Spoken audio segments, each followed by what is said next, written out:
మన ఇంట్లో 24 గంటలు సంగీతం మోగుతూనే ఉండాలి. నువ్వు ఏ పని చేస్తున్నా చెవుల్లో సంగీతం పోతూనే ఉండాలి. సంగీతం నాన్ స్టాప్గా ఉండాలి. మన మెడిటేషన్ ఎప్పుడు సంగీతం నాన్ స్టాప్. మన మెడిటేషన్ బాగాలేదు. చాలామంది అడుగుతారు, మన ధ్యానం చేస్తుంటే సంగీతం ఏంటండి మీరు డిస్టర్బ్ చేస్తున్నారు అంటారు. నీకు ఇంకా పిచ్చి విధానికి ఏం నీ వ్యవహారం నీకు సరిగా లేదు. నీకు మా దగ్గర రా, అందరిని చూడు, ఎంత సంగీతం ఉంటుందో, ఎంత నాదం ఉంటుందో, ఎంత ధ్యానం ఉంటుందో. సంగీతం అది చెవుల్లో పోసుకుంటూనే ఉండాలి. కళ్ళకి కన్నురెప్పలు ఉన్నాయి, కళ్ళు మూసుకుంటాము. మూతికి పెదవులు ఉన్నాయి, మూడు మూసుకుంటాము. చెవులకి ఎక్కడ చెవి రెప్పలు ఉన్నాయా? ఎందుకు లేవు? కళ్ళకి కన్నురెప్పలు ఉన్నాయి, మూతికి పెదవులు ఉన్నాయి, మూసుకోవడానికి తెరవడానికి.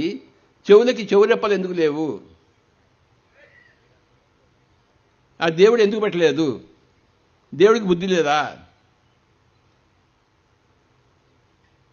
ఈ చెవుల్లో ఎప్పుడు సంగీతం పోస్తూనే ఉండాలి. అది సరైన వ్యవహారము. 24 గంటలు ఒక్క క్షణం కూడా చెవుల్లో సంగీతం పోసుకోకుండా ఉండకూడదు. పక్కవాడి వెధవ మాటలు వినే బదులు, అమలకల కబడి వినే బదులు మన పండిత రవిశంకర్ సితార వినొచ్చు కదా.